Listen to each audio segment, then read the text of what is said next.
Hey guys, how are you? So I know I needed to start somewhere in regards to the health topics. Um, so, I'm a firm believer in sharing is caring. I'm always saying that. I always say about being transparent that I would prefer to be that way rather than not. Um, I feel that when women or people in general network with good intentions, not motives, but good intentions of sharing and possibly helping another person out. And that's what I'm going to be doing, I hope.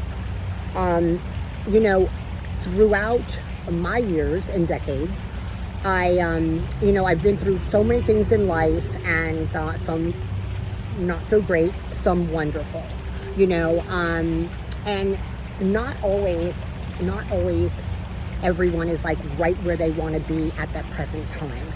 And at this moment, I'm not really where I want to be, meaning that whether it's financially or my career, and exactly where I am at the present time might not be where I want to be.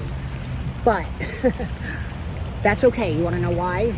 Because the one thing that comes priority and first is health. Because health is wealth, and people sometimes just say that to blurt it out. No, actually, every time that I say it, I actually very well mean it. Because I've been through so many health conditions throughout my years since childhood, since I was born. I was born a severe asthmatic. Why this is a big deal? Well, it's not that I wasn't making it a big deal throughout my life, but because I know my body, or I thought I did, and because I was living with it throughout my years, that I, had it under control. So I wasn't viewing being an asthmatic as like a wow. But lately, I've been having to, discuss what my present symptoms are with individuals, nurse practitioners, just people in general.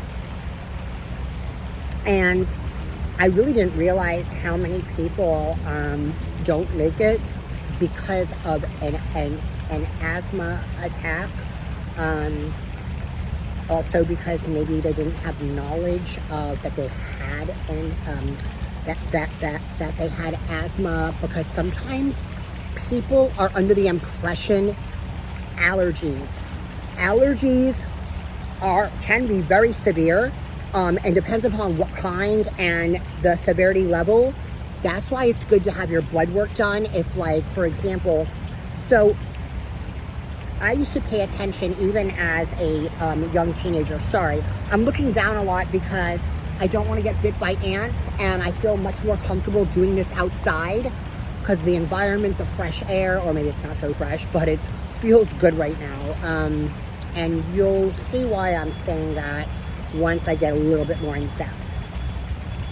So because when I, as a child, I was in and out of the hospital.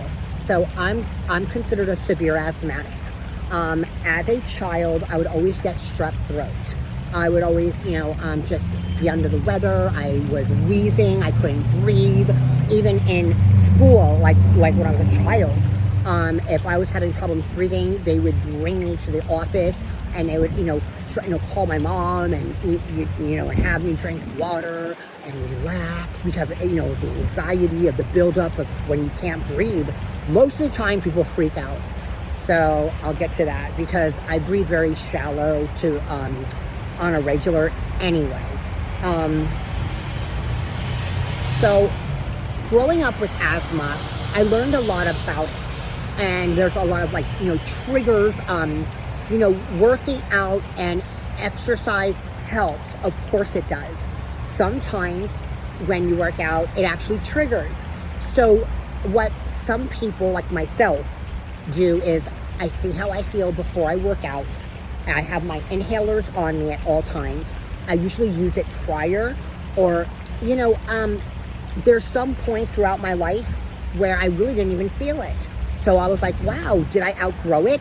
Because there are plenty of cases where individuals outgrow the symptoms of asthma, but they can return. And I'm a case right here. So I would be in the emergency room in the hospital throughout my childhood, and I remember, I felt special. I had this huge, like not an incubator, but it was like this huge oxygen, it was like a bag, like plastic piece. I was in like a child's hospital bed, plastic with the oxygen flow at all times, and that helped me a lot. There were occasions where here in Boca Raton at West Boca Medical, since I've always kind of lived around the area, I went to West Boca for emergencies, of course. I was having difficulty breathing in my early teens, I believe it was. I'm trying to figure out all these timelines now. I've actually emailed West Boca Med to get my, as far back as they can go with my records. I said, I've been going there for about 30 years. I said, so as far back as you can go, I need them, please. So I've stopped breathing on the emergency room floor. Why I ended up on the floor is because I was like, Mom, I can't breathe. Like, I couldn't breathe. I could just speak just enough just to say that. And it was like one of those things where you're like, you think you have a handle on it, but then all of a sudden it like creeps up and you're like, whoa. And that's a 911. And I was like, Mom, I have to go. Mom, driving. This is when I was younger, when I couldn't drive. And so she dropped me off in the front. All I remember is getting out. I couldn't hardly breathe. Like, I was not getting enough oxygen to my brain. I couldn't hardly breathe. And I walked into the ER. I looked over to the left, because at that time, 30 plus years ago, there was somebody sitting there like, ma'am, can I help you? I just looked at her and I just went right into the ER room, and I fell on the floor because I stopped breathing. And they revived me. I, was on a respirator. I had a catheter and everything, because, when you stop breathing, they have to make sure that they have everything covered, lungs and everywhere else. So I learned more and more about my symptoms and asthma and what I need to take as preventative measures, because even to this day, everybody's asthma is different. It's like an individual type thing, Some people are a lot worse. Some are only triggered when they work out, or their allergies, or let's say, for example, it's like rainy, like the weather. So I used to be able to tell when the weather was going to start raining because I used to feel tightness in my chest. Not like an extreme, but I just kind of knew, So I went away. I was incarcerated, and the medical, while you're incarcerated, and I'm going to stop here.